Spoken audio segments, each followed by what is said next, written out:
বিশ্বজুড়ে জনপ্রিয় টিকটক তারকা খাবি লেম, তাকে ঘিরে সম্প্রতি ছড়িয়ে পড়েছে দুর্ঘটনার গুজব। এমনকি বেশ কিছু সামাজিক যোগাযোগ মাধ্যম আইডি থেকে তার মৃত্যুর খবরও ছড়িয়েছে। বিষয়টি খাবির পরিবার ও ভক্তদের মধ্যে আতঙ্ক ছড়াচ্ছে। তবে যাচাই বাছাই করে জানা গেছে খবরটি সম্পূর্ণ ভুয়া। খাবি লেম একদম সুস্থ ও ভালো আছেন।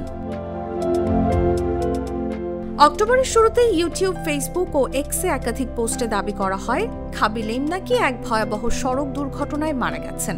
এমনকি কিছু পোস্টে ভাঙাচোরা গাড়ির ছবিও ব্যবহার করা হয়। সেগুলো নাকি তার দুর্ঘটনার দৃশ্য।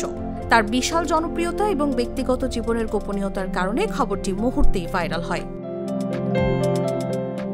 কিন্তু রয়টার্স ও স্নোপসের ফ্যাক্ট চেক প্রতিবেদনে দেখা যায় খাবি লেমের মৃত্যুর কোনো সত্যতা নেই। তার পরিবার, প্রতিনিধি বা কোনো নির্ভরযোগ্য সংবাদ মাধ্যম এমন খবর প্রকাশ করেনি। গুজবটির উৎস ছিল কিছু ক্লিকবেইট পেজ। তারা মানুষকে বিভ্রান্ত করে ভিউ বাড়াতে বা তথ্য চুরি করতে এমন ভুয়া খবর ছড়ায়। কয়েক ঘন্টার মধ্যে এসব মিথ্যা দাবি খণ্ডন করে বিভিন্ন সূত্র নিশ্চিত করে যে খাবি লেম একদম জীবিত আছেন। গুজব ছড়িয়ে পড়ার পর ভক্তরা বিভ্রান্ত ও উদ্বিগ্ন হয়ে পড়েন। কেউ কেউ লেখেন, গতকাল শুনে খুব ভয় পেয়েছিলাম, পরে জানলাম সবটাই মিথ্যা। আরেকজন বলেন, প্রথমে বিশ্বাসই করতে পারিনি, এখন স্বস্তি লাগছে যে ও ভালো আছে। বিবিসি ট্রেন্ডিং জানিয়েছে, সাম্প্রতিক বছরগুলোতে সেলিব্রিটিদের মৃত্যু নিয়ে ভুয়া খবর ছড়ানো এক ধরনের অনলাইন প্রতারণায় পরিণত হয়েছে। এসব খবরের মাধ্যমে প্রতারকরা ওয়েবসাইটে ক্লিক বাড়াতে বা ব্যক্তিগত তথ্য সংগ্রহ করতে চায়।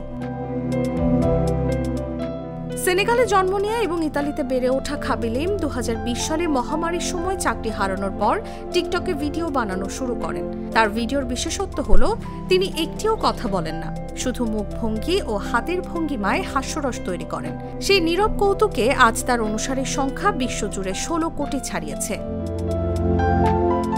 2023 সালে ব্রিটিশ গণমাধ্যম দ্য সান জানিয়েছিল খাবি গোপনে বিয়ে করেছেন ড্যানিশ দক্ষিণ African model Wendy থেমবেলিহলে জুয়েলকে।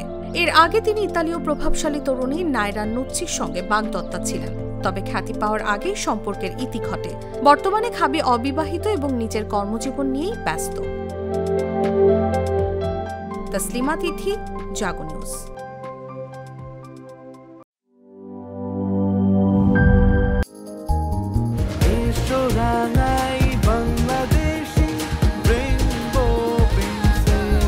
Rainbow Paints, ছড়াও জীবনের রং।